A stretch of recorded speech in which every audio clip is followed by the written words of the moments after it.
என்னப்பா Virat Kohli அடிக்கலன்னா Indian team அவ்வளவுதானா? என்ன இப்படி ஆயிருச்சு? இன்னைக்கு இந்தியா இவ்வளவு ஒரு மோசமான தோல்வியை சந்திப்பாங்கன்னு யாருமே எதிர்பார்த்திருக்க மாட்டீங்க. பிளஸ் அப்படி என்னதான் நடந்தது? எதனால இன்னைக்கு இந்திய அணி தோத்தாங்க? பிளஸ் இந்தியா தோல்விக்கான காரணங்கள் என்னவா இருந்துகிட்டு இருக்கு? 284 அடிச்சும் தோத்துருக்காங்கன்னா, பிளஸ் என்னதான் பிரச்சனை நடந்தது இந்த மேட்ச்ல பொறுத்தவரைக்கும்? என்ன தவறு செஞ்சாங்க இந்திய அணி அப்படின்னு எல்லாமே தெளிவா டீட்டெயிலா இந்த வீடியோல நம்ம பார்க்கலாம் ஃப்ரெண்ட்ஸ். அதற்கு முன்னாடி இந்த வீடியோக்கு இப்பதான் நீங்க ஃபர்ஸ்ட் டைம் நம்ம வரீங்கன்னா மறக்காம இந்த வீடியோ லைக் பண்ணி ஷேர் பண்ணி உங்க சப்போர்ட்டையும் ஆதரவு கொடுத்தீங்கன்னா ரொம்ப ரொம்ப யூஸ்ஃபுல்லா இருக்கும். வீடியோ ஸ்கிப் பண்ணாம கடைசி வரைக்கும் பாருங்க நண்பர்களே. வாங்க தெளிவா நம்ம வீடியோக்குள் போயிடலாம். இந்தியா வர்சஸ் நியூசிலாந்து இந்த ரெண்டாவது ஓடிஐ மேட்ச் பாத்தீங்கன்னா இந்தியாவுக்கு ரொம்ப ரொம்ப இம்பார்ட்டன்ட் மேட்ச். பிளஸ் நியூசிலாந்துக்கும் இந்த மேட்ச் ஒரு ரொம்ப ரொம்ப ஒரு முக்கியமான ஒரு மேட்ச். ஏன்னா இந்தியா இந்த மேட்ச் ஜெயிச்சாங்க அப்படின்னா சீரீஸ் நம்ம பக்கம் வந்திருக்கும். பிளஸ் நியூசிலாந்து இந்த மேட்ச் ஜெயிச்சாங்கன்னா சீரீஸ் ஈக்குவல் பண்ணுவாங்க. அப்படிப்பட்ட ஒரு இக்கட்டான சூழ்நிலை இந்த மேட்ச் ஸ்டார்ட் ஆச்சு.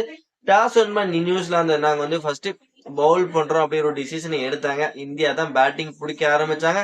ஸ்டார்டிங்ல கில் அண்ட் ரோஹித் ரெண்டு பேரும் பாத்தீங்கன்னா கொஞ்சம் பொறுமையா ஸ்டார்ட் பண்ணாங்க. நிதானமான ஒரு ஸ்டார்ட் பண்ணாங்க.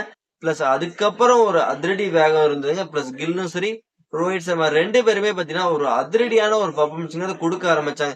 இவங்களோட அதிரடி எல்லாம் பார்க்கும் போது இன்னைக்கு இந்தியா எங்கேயோ போகுது, 400 ரன் அடிக்க போறேன் அப்படின்னு நினைச்சுக்கிட்டு இருக்கும் போது டக்குன்னு பாத்தீங்கன்னா கிளர்க் பாத்தீங்கன்னா இந்தியாவோட நம்ம ஹிட்மேன் ரோஹித் சர்மாவோட விக்கெட் முதல்ல எடுத்தாரு.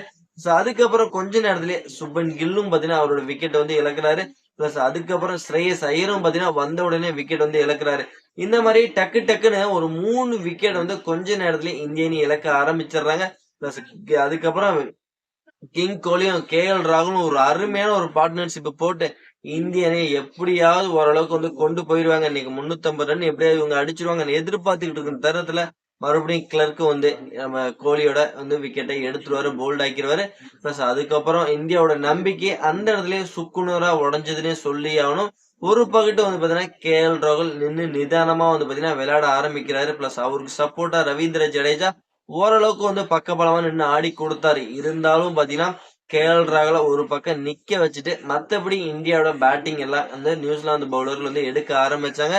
ஒரு கட்டத்துல KL ராகுல் மட்டும் ஒரு அருமையான ஒரு பர்ஃபார்மன்ஸ் கொடுக்க ஆரம்பிச்சுக்கிட்டே இருக்காரு.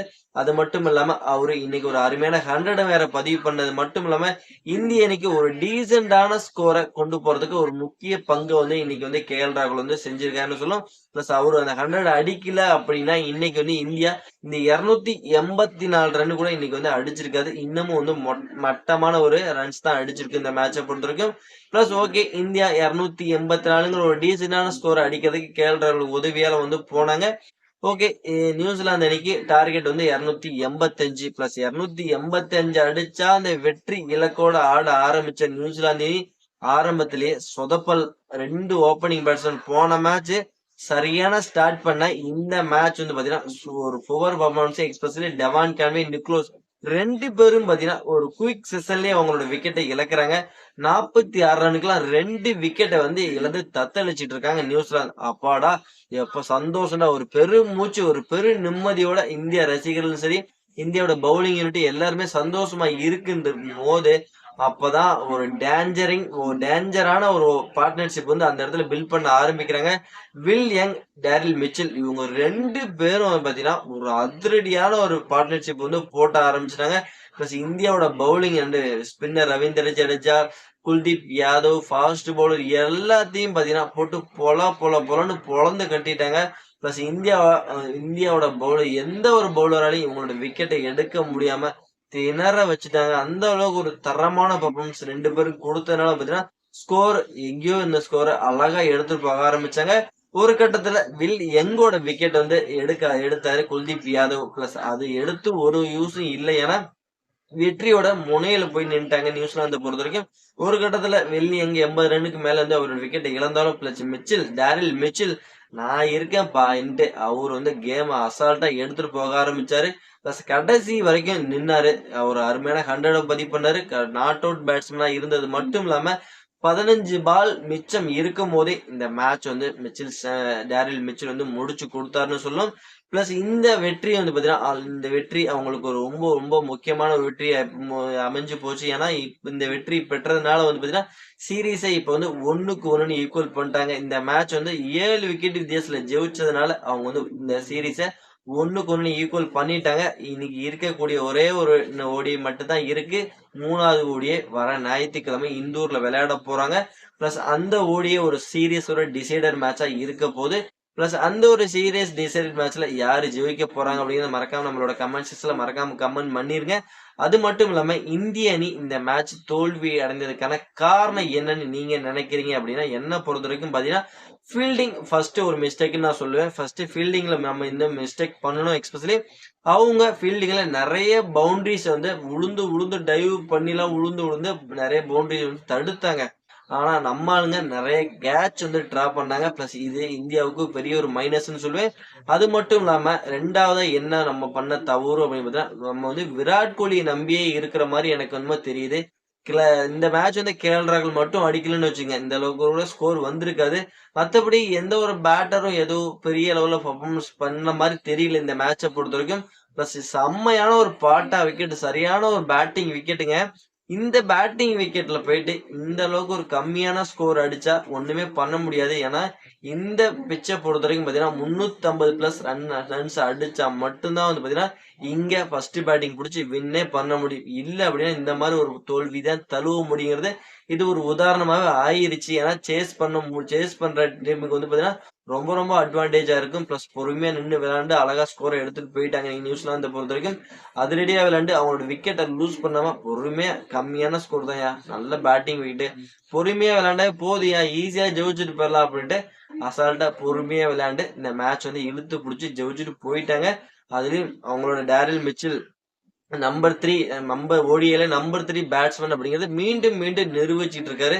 ஒரு சூப்பரான பெர்ஃபார்மன்ஸ் வந்து கொடுத்துட்டு இருக்காரு. நம்ம வந்து விராட் கோலியை மட்டும் நம்பிக்கிட்டு இருக்கிற மாதிரி எனக்கு என்னமோ தோணுது. விராட் கோலியை தவிர வேற யாரும் நல்ல ஒரு பெர்ஃபார்மன்ஸ் கொடுக்க மாட்டேங்கிறாங்க. விராட் கோலி அவுட் ஆனா டீமே முடிஞ்சிச்சு அப்படிங்கிற மாதிரி தோணுது. பிளஸ் இது இந்தியா செய்த இன்னொரு தவறு. பிளஸ் இன்னொரு தவறு என்ன செஞ்சாங்க அப்படின்னா, விக்கெட் எடுக்காம விட்டுட்டாங்க. விக்கெட்டை எடுத்திருக்கணும். ஸ்டார்டிங்லயே டேரில் மிச்சலோட விக்கெட் எல்லாம் எடுத்திருக்கணும். பிளஸ் வந்து டஃப்பா கொடுக்க மாட்டேங்கிறாங்க. நிறைய சிங்கிள்ஸ் வந்து விடுறாங்க. நிறைய சிங்கிள்ஸ் வந்து கட் பண்ணாங்க அப்படின்னா அவங்க மேல வந்து ப்ரெஷர் போடலாம். நிறைய டாட் பால் வந்து ஆட வைக்கணும். அவங்க நிறைய டாட் பால் ஆட வச்சாம விட்டதே இந்த மேட்ச்ல பெரிய தவறு. ஏன்னா அவங்க நிறைய சிங்கிள்ஸா பொறுக்கி எடுத்து ரொட்டேட் பண்ணி வந்து பாத்தீங்கன்னா அவங்களோட ஸ்கோர் அப்படி கொஞ்சமா மேலேத்தி கடைசியில ஒரு அதிரடியான ஆட்டத்தை வெளிப்படுத்தி ஈஸியா கேமுக்குள்ள வந்து இந்த மேட்ச் வந்து அசால்ட்டா ஜெயிச்சுட்டு போயிட்டாங்க. இந்திய அணி இன்னும் கொஞ்சம் போராடி இருந்தாங்கன்னா இந்த மேட்ச் வந்து ஜெயிச்சிருக்கலாம். பிளஸ் வந்து இந்தியா ஸ்டார்டிங்ல விக்கெட் விட்டது காரணம். பிளஸ் பெரிய ஸ்கோர் அடிக்கணும் அப்படிங்கிற ஒரு இதுல வந்து விக்கெட் விட்டுட்டாங்க. 350 பிளஸ் வேணும் அப்படிங்கிற ஒரு அதிரடி காமிக்க போய் தான் விக்கெட் விட்டுட்டாங்க. ஒரு பார்ட்னர்ஷிப் இந்தியாவுக்கு பில் ஆனாலும் பிளஸ் வந்து ஒரு பெரிய லெவல்ல பில் ஆகும் போயிடுச்சு. பெரிய லெவல்ல பில் பண்ண முடியாம போயிடுச்சு. கேஎல் ராகுல் விராட் கோலி 2 பேரும் வந்து ஒரு பார்ட்னர்ஷிப் பில் பண்ணியிருந்தாங்கன்னா இந்தியன் டீம் இன்னைக்கு வேற எங்கேயோ போயிருப்பாங்க. ஓகே, இந்த மேட்ச் தோல்வி அடைஞ்சிட்டாங்க, விட்டுருங்க. அடுத்த மேட்ச் நம்ம வந்து இந்தூர்ல வச்சு செய்யறோம். நியூசிலாந்துக்கு தக்க பதிலீடு கொடுக்குறோம். அடுத்த மேட்ச் இந்தியா ஜெயிக்குது. பிளஸ் சீரீஸ 2க்கு 1 தட்டி தூக்குறோம் ஃப்ரெண்ட்ஸ். ஓகே, உங்க கருத்தை இந்த இடத்துல பதிவு பண்ணிருங்க. இந்தியா அடுத்த மேட்ச் வந்து ஜெயிச்சு சீரீஸ 2க்கு 1 அப்படின்னு தட்டி தூக்குவாங்களா, இல்ல நமக்கு வந்து ஒரு அதிர்ச்சி வைத்தியம் வந்து நியூசிலாந்து அணி கொடுப்பாங்களா, அவங்க சீரீஸ 2க்கு 1 நமக்கு வந்து அதிர்ச்சி வைத்தியத்தை கொடுத்து சீரீஸ அவங்க தட்டி தூக்கிட்டு போவாங்களா அப்படிங்கறது எல்லாமே நீங்க வந்து நம்மளோட கமெண்ட் செக்ஷன்ல கமெண்ட் பண்ணிட்டு மறக்காம இந்த வீடியோ உங்களுக்கு பிடிச்சுன்னா லைக் பண்ணி ஷேர் பண்ணி உங்க சப்போர்ட்டிங் ஆதரவு கொடுத்தீங்கன்னா ரொம்ப ரொம்ப யூஸ்ஃபுல்லா இருக்கு. வாங்க நம்ம வந்து நெக்ஸ்ட் வீடியோ பண்ணலாம். Bye bye friends.